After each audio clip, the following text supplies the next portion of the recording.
जोशी कुटुंबाचा हा संवाद सुरू असताना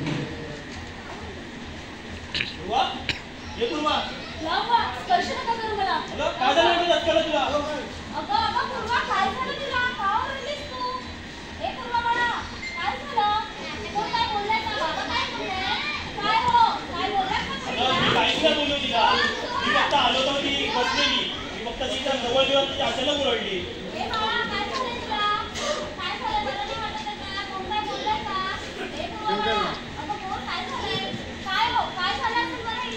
काय माहित नाही मला. पूर्वातला बरं वाटत नसेल तर आपण डॉक्टरकडे जाऊया का? डॉक्टर नको नको डॉक्टर नको पोलीस का नको डॉक्टर तुला? परत ते भेटतील. कोण भेटणार आहे तुला? तुम्ही नाही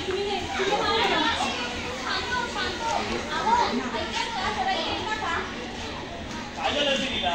काय नाही हो आज सकाळपासून तुम्ही गेली नाही काय खाल्लं सुद्धा नाहीये मी खूप चिंतेत होती सकाळपासून काय झालंय काय कळायलाच मला नाही. अचानक बघून ना मला चिंता वाटते आता तुझी.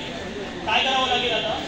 तेच मी विचार करते काय करायचं सुचव काहीतरी आता. काय करू? काय करूया आपण आता? मी काय म्हणते आपण माझ्या मनीषाला बोलून घेऊया ना. दिवसांनी तिचा बॉन्डिंग खूप चांगला आहे. मनीषाला का? ठीक आहे चालेल. मनीषाला कॉल कर. विचार मला तर ती काय चालू आहे आपल्याला कळेल.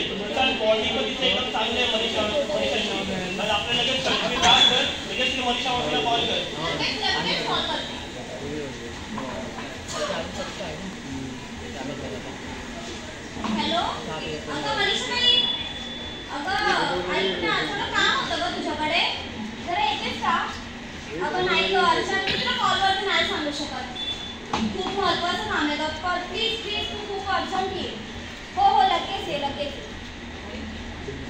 काय बोलली मनीषा? हो मनीषाताई येते तुम्ही बसा मी तिच्यासाठी काहीतरी खायला करते. ठीक आहे चालेल. मनीषा आलीस? हे बघते का? बघ कोण आता आहे. अगं मनीषाताई काय झालं? अगं बघ ना आपल्या पूर्वाला ना काय झालं काय कळत नाही. आमच्याशी तर काही बोलतच नाही. हे रूममध्ये गेले तर ते इकडं घाबरली त्यांना बघ. मनीषा बघ मी त्या रूममध्ये गेलो फक्त तिला हाक मारली अचानक ती घाबरली. काय करावं ते मला कळत नाही. काय बोललं का तिला? तुम्ही मारलं वगैरे का? नाही का आम्ही काहीच नाही केलं तिला. ना मारलंय ना काय केलं आमच्या तिला हात सुद्धा लागत नाही. तू एकदा म्हणून बघतेस का तिच्याशी? बघते मी काय. हो तू सांग तिला बघ मी छान होते तुझ्याकडे. पूर्वा हे पूर्वा मावशी अरे काय झालं बाळा? अगं शांत हो. काय झालं? हे बाळा का बोलतेस एवढी? मला खूप भीती वाटते. काय झालं काय? हां बाबांना ओरडले का? तुला एक गोष्ट सांगू शकते का गं? हां काय जोर बोलायला सांगणार तर नाहीस ना? नाही बाळा मी काय झालं?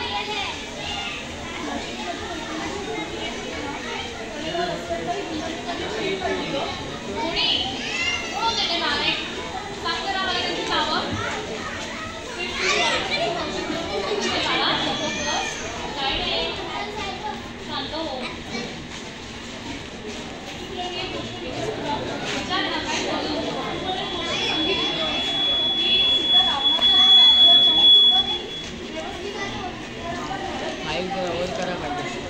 अरे बाळा ते त्रेतायुग होतं. तिथे महिलांचा तिथे स्त्रीचा सन्मान केला जात होता. परंतु हे कलियुग आहे. या कलियुगामध्ये स्त्रीचा सन्मान केला जात नाही. या कलियुगात कलियुगाचा क्लेशच करणार आहे. दुसरं काही आपण त्यांच्याकडून अपेक्षा करू शकत नाही. परंतु एक गोष्ट लक्षात ठेव बाळा आपण आऊ तुझाऊनच्या लेखी आहोत. काय उठणार नाही मारणार नाही संघर्ष केल्याशिवाय राहणार नाही. समजलं का? काय घाबरू नको मावशी तुझ्या पाठीशी आहे. हां आपण नक्की संघर्ष करूया काय घाबरायचं नाही बिलकुल. आलं का लक्षात? थांब जरा बस होते मी आले. आई बाबांशी बोल.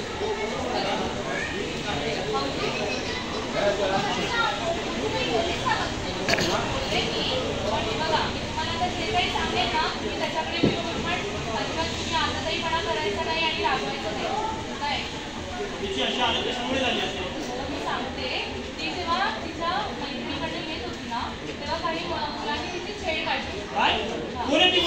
थांबा थांबा नाही रागवण्याकडून काही होणार नाहीये. काय तिला आपण सक्षम वाटायचं बरोबर आहे की नाही? असं राग डोक्यात घालून काय होणार आहे सांगा? मला? पण मनीषा ती हो माहिती आहे, मी आहे ना, मी पाहते काय करायचं. तुम्ही काही चिंता करू नका काय. तर आई, मी तिला एक 4 दिवस माझ्याकडे घेऊन जाते काय. थोडे दिवस माझ्याकडे राहिली ना तर तिला थोडं बरं वाटेल आणि तिला काही गोष्टी पण शिकवेल. समजलं का? तुम्ही काही टेन्शन घेऊ नका, मी आहे.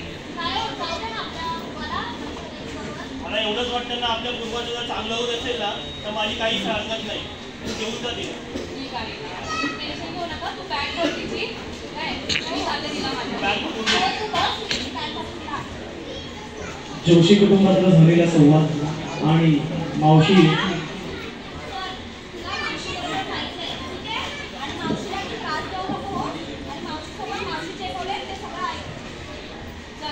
जायचं ना?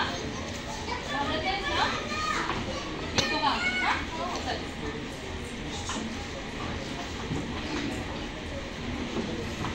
झालेला प्रसंग मावशीला सांगण्याकरिता पूर्वा ही मावशीसोबत जाते आणि त्यापुढील प्रसंग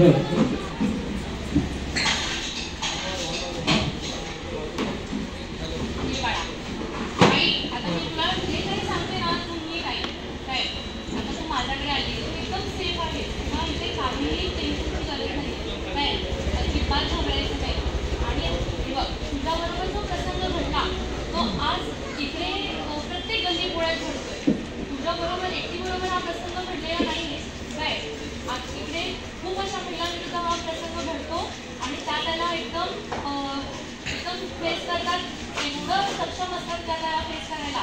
तिथे विचारूच नको. समजलं का? आता मी तुला काही गोष्टी शिकवते तर तू लक्षात ठेव आणि त्या आपण आचरणात आणायच्या आहेत. नुसतं शिकून त्याचा काही उपयोग होत नाही. आलं का लक्षात? हे बघ, पहिलं म्हणजे असं आहे की जेव्हा आपण एखाद्या ठिकाणी जात असतो, जेव्हा आपण ट्रॅव्हलिंग करत असतो, शाळेत जात असतो, प्रवासात असतो, तेव्हा आपल्याकडे प्रत्येक वेळेला आपल्या बॅगमध्ये पेपर स्प्रे पाहिजे. जेणेकरून आपल्यावरती एखादा अतिप्रसंग जर घडला तर आपण त्यावेळी आपलं स्वसंरक्षण करू शकतो. तर तो पेपर स्प्रे किंवा मग जर पेपर स्प्रे जर आपण घेऊ शकत नाही आहे तर एखाद्या मसाल्याची पुडी असं काहीतरी आपण घेऊन नेहमी तयारीत राहायचं. परंतु ह्या सगळ्या गोष्टी आपल्याकडे अवेलेबल असतील असं नाही आहे काय. त्यासाठी आपण आपले हात सक्षम करायचे. आलं का लक्षात? आपल्या हातात आपल्या शरीरामध्ये जर बळ असेल तर आपण कोणाही विरुद्ध कितीही मोठा पैलवान होता आपल्यासमोर काय, आपण त्याला फेस करू शकतो. आपण त्याच्याबरोबर लढू शकतो. आपल्या हातामध्ये त्यासाठी ताकद पाहिजे. परंतु मी आता तुला काही 2-3 गोष्टी शिकवते काय, त्या तू तुझ्या संरक्षणासाठी तू वापरायच्या आहे. हे बघ, आता तुझं जर कोणी तुझा जर पाठून येऊन हात पकडला तर तू माझा हात पकड. मी सांगते, असा हात जर पकडला तुझा पाठून येऊन कोणीतरी तर तू काय करणार त्याला सांग मला. हे बघ, जर असा हात पकडला तर तू त्याला पूर्ण त्याचा हात फिरून तू त्याला इथे पाठीमागे असं त्याचा हात पिरगाळायचा आहे. त्याला अजिबात आपल्या हाताला हात लावायला द्यायचा नाही. पटकन त्याचा हात पिरगाळायचा आहे पाठीमागच्या दिशेने. आलं का लक्षात? त्याच्यानंतर समज कोणी आलं आणि तुझ्या खांद्यावरती हात ठेवला, तर समोरून तुझ्या खांद्यावरती हात ठेवला तर तू काय करणार? ठेव माझ्या खांद्यावर हात. त्याचा खांद्यावर हात ठेवला आणि एकदम बळाने ठेवला तर तू काय करायचं आहे? लगेच त्याचा हात साईडने झटकून द्यायचं आहे. आलं का लक्षात? तू जर चालली आहे आणि जर पाठवून तुला गळा कोणी पकडला असा तर तू काय करणार सांग? तुझी कोणी हात मागे येत ना तर तू पाठीमागे त्याला कोणीने पुश करायचा आहे. आलं का लक्षात? त्या गोष्टी लक्षात ठेवायच्या काय, अजिबात घाबरायचं नाही. समजलं का? चल. मावशीसोबत झालेला संवाद इथेच समाप्त होतोय. पुढील प्रसंग सुरू करते सदस्य. शॉपिंगला जायचं आपल्याला, मस्त खरेदी करूया. हा, हे बघ अगं, किती छान आहे ना ते ड्रेस. बघ ग्रीन वाला, किती छान वाटेल ना तुला. तो मस्तच आहे. तो बघ अगं, तो बघ, तो पण ड्रेस किती सुंदर आहे ना. छानच आहे. बघ ना तुला.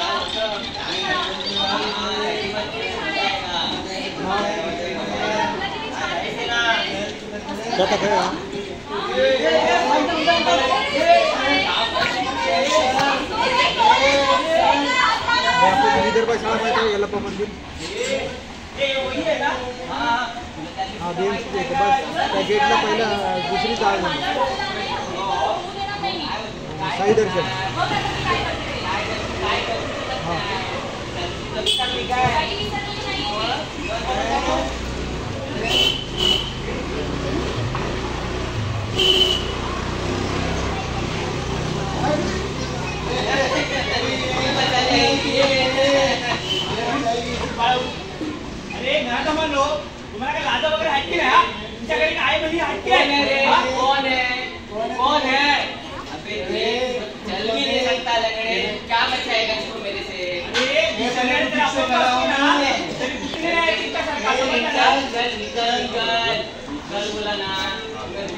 बेटा चल तू क्या बचाएगा इसको क्या करेगा मला तू काही करू नको मी आहे तुझ्या बरोबर क्या करोगे कुछ नहीं कर सकते समझ में वाह, आया? ए मुन्ना, मेरा नाम पता है क्या तेरे को हाँ? मुन्ना, क्या? ए, काय रे? काय?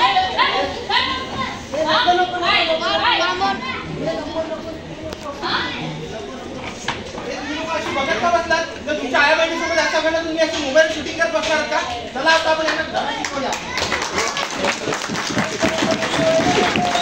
आता आपण यांना पोलिसांकडे घेऊया चला आई बरोबर भाऊसाहेब बरोबर बोलताय ना शिक्षा झालीच पाहिजे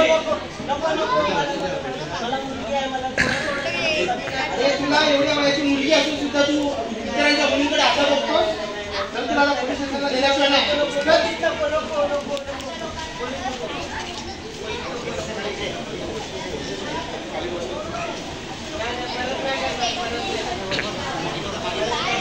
माफी माग पहिले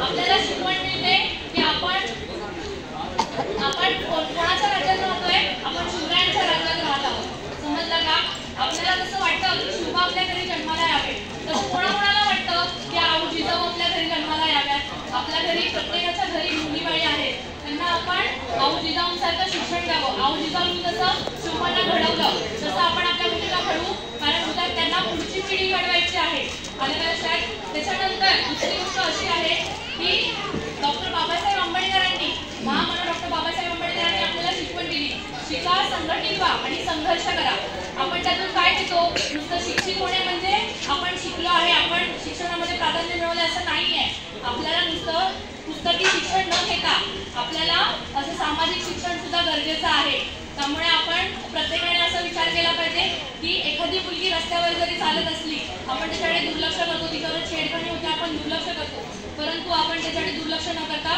उद्या हीच गोष्ट आपल्या मुलीबाळींबरोबर घडणार आहे याचा प्रत्येकाने विचार केला पाहिजे अंगणाची तुळस डोक्यातली गाय आणि घरातली माय याच्यावर कोणी वाईट नजर टाकली तर त्याची नांगी खेचायची नाही लक्षात ठेवा ही निसर्गाची नवनिर्माणाची कलाकृती आहे तिला जपलीच पाहिजे